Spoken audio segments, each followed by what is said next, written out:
Yang bolehlah kalau dituduh Bang Kodari sebagai asumsi, tapi mari kita lihat apa yang terjadi. Bukankah di 1 minggu menjelang 20 Oktober, presiden yang masih dalam tampuk kekuasaan adalah Presiden Joko Widodo. Uniknya, menjelang panggilan-panggilan terhadap calon menteri itu, pertemuan presiden dan presiden terpilih cukup dilakukan dalam berbagai kegiatan. Kenapa presiden terpilih bicara soal kabinet dan lain-lain menjelang tanggal 20 Oktober kepada presiden saat ini, padahal anaknya adalah wakil presiden terpilih. Sementara sang anak jarang sekali diajak ngobrol. Padahal pembantunya. Kalau ingin menjalankan pemerintahan tanpa keberadaan pembantu, mungkin hasil kinerja pemerintahan besok tidak tepat sasaran. Jadi waktunya agak sama dengan cara Pak SBY di 2004 dan 2009 memanggil calon menteri. Tetapi tingkah laku politiknya ini akan selalu dilihat ada kaitannya dengan Pak Presiden saat ini. Apalagi kemudian relasi presiden terpilih dan wakil presiden terpilih dilihat publik agak merenggang. Bolehkah saya membangun asumsi ini? Ya boleh. Kemerdekaan berserikat, berkumpul, mengeluarkan pendapat. Tapi nanti akan kita buktikan apakah relasi presiden terpilih dan wakil presiden terpilih akan panjang dan harmonis. Jangan-jangan kita akan mengulang kisah Bongbong Marcos dan anak Duterte. Apalagi yang harus kita lihat? Mari kita lihat jumlah. Dari 34 menteri Presiden Joko Widodo, lebih dari 17-nya adalah orang-orang yang akan dilantik oleh presiden terpilih. Artinya, lebih dari 50% isi kabinet Jokowi dipindahkan ke kabinet Prabowo. 50%. Lalu dilarang oleh Bang Kodari kita berasumsi. Padahal 50%. Sejarah sistem presidensial mana yang 50% isi kabinet presiden sebelumnya ditransfer kepada presiden yang akan datang?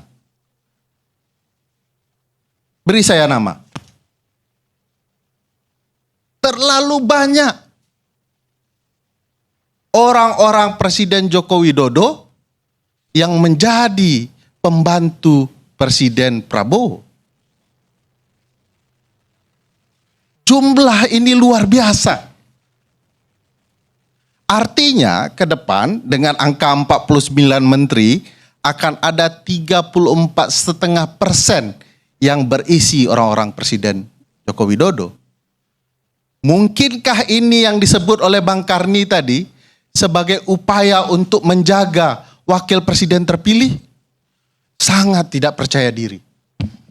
Ramai betul orang yang mau menjaga wakil presiden. Seburuk itukah kualitas ban serap lembaga kepresidenan kita? Sehingga harus dijaga serame-rame ini. Oke, halo teman-teman, kembali lagi bersama saya di channel ini. Salam NKRI harga mati. Teman-teman, dalam video ini kita telah mendengarkan sebuah cuplikan video yang disampaikan oleh Bung Ferry Amsari. Tentunya hal-hal seperti ini menjadi sebuah pemahaman bagi kita dalam menilai perjalanan politik yang ada saat-saat ini. Nah, seorang wakil presiden kita yang dititipkan oleh seorang Jokowi, yang dimana sebenarnya beliau tidak layak ataupun belum tepat untuk menjadi seorang wakil presiden, tapi karena ambisi Jokowi yang begitu besar sehingga meloloskan anaknya dan memberikan kesempatan itu kepada anaknya. Dan kini kita sebagai masyarakat Indonesia beramai-ramai menolak hal-hal seperti ini terjadi lagi. Nah, masyarakat menanggapi hal ini. Mereka menyampaikan bahwa saya suka dengan penjelasan Bang Ferry Amsari Bahasanya yang sederhana dan mudah dipahami oleh semua termasuk saya yang tak berilmu. Keren.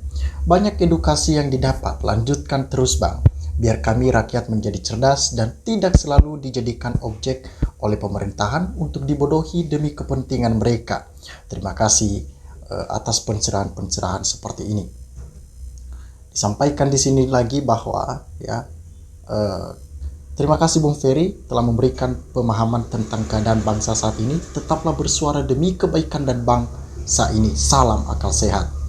Kenapa dia menyampaikan hal ini? Karena memang bisa dikatakan negara kita sedang tidak baik-baik saja, atau banyak dinamika-dinamika di dalamnya yang mestinya diselesaikan bersama-sama. Nah, disinilah kita sebagai masyarakat Indonesia yang peduli dengan negara ini, tingkah-tingkahnya seorang Jokowi yang merusak demokrasi di Indonesia, yang mementingkan kepentingan pribadi tanpa melihat bagaimana kepentingan umum, bagaimana kepentingan orang-orang yang ia pimpin. Nah, dengan terjadinya hal-hal ini, kita sebagai masyarakat, kita tolak politik dinasti, kita tolak Jokowi berkuasa lagi. Keluarga Jokowi, keluarga seorang Gibran, mereka harus diadili karena tindakan-tindakan mereka tidak mengikuti prosedur yang ada. Dalam pencalonan Gibran, pencalonan Gibran itu benar-benar melanggar konstitusi dan menjadi catatan terburuk bagi negara ini. Dr. Ferry Amsari, dokternya di Amerika Serikat, penjelasan bagus, cerdas dan jujur, berintegritas, orang-orang yang berakal sehat, semoga tetap konsisten dan tetap menjadi contoh dan menjadi bagian bagi negara ini dalam memperjuangkan semua keadilan. Disampaikan lagi di sini, pembengkakan anggaran sudah jelas, semuanya berbicara atas nama rakyat, pada jelas mewakili partainya masing-masing. Terima kasih Bung Ferry telah menyuarakan ini, mewaraskan semua, terus bersuara, mengedukasi masyarakat, mencerdaskan kehidupan berbangsa dan bernegara. Jangan pikir kaum Mulyono jangan pikir masyarakat bodoh akan hal ini ataupun mereka tidak mengerti. Tetapi sangat dipahami bahwa memang masyarakat saat ini udah pada pintar-pintar, mereka tahu apa yang terjadi, mereka tahu apa yang semestinya mereka lakukan. Kekuatan yang sejati dan atau yang sesungguhnya adalah kekuatan rakyat. Rakyat tidak minta jabatan, tidak minta digaji. Rakyat hanya minta agar semua kebijakan dan regulasi pemerintahan pro rakyat, semata-mata demi kesejahteraan dan kemakmuran rakyat. Pastilah pemimpin seperti ini akan dicintai dan didukung oleh rakyat. Kita saat ini, mari beramai-ramai mewujudkan mimpi Indonesia ini. Kita titipkan kepada Prabowo. Prabowo juga harus tetap waspada karena ada Gibran di sana, yang dimana nanti bisa saja Jokowi mengintervensi seorang Gibran,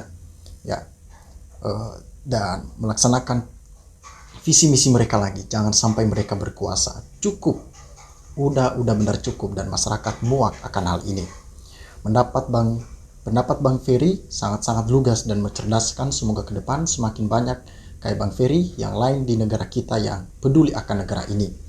Bukan seperti Jokowi yang tidak peduli dan mengacak-acak negara ini. Nah, kita harapkan apa yang menjadi bagian dari negara ini, kita juga mengerjakannya. Teman-teman, silakan berikan tanggapan teman-teman di dalam kolom komentar ini, sehingga kita dapat bertukar pikiran antar satu dengan yang lain lewat kolom komentar ini. Apa yang teman-teman lihat, yang teman-teman dengar, silakan sampaikan, silakan tuliskan di sini.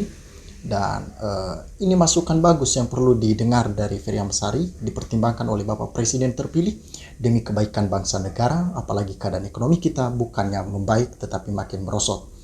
Terima kasih teman-teman. NKRI harga mati.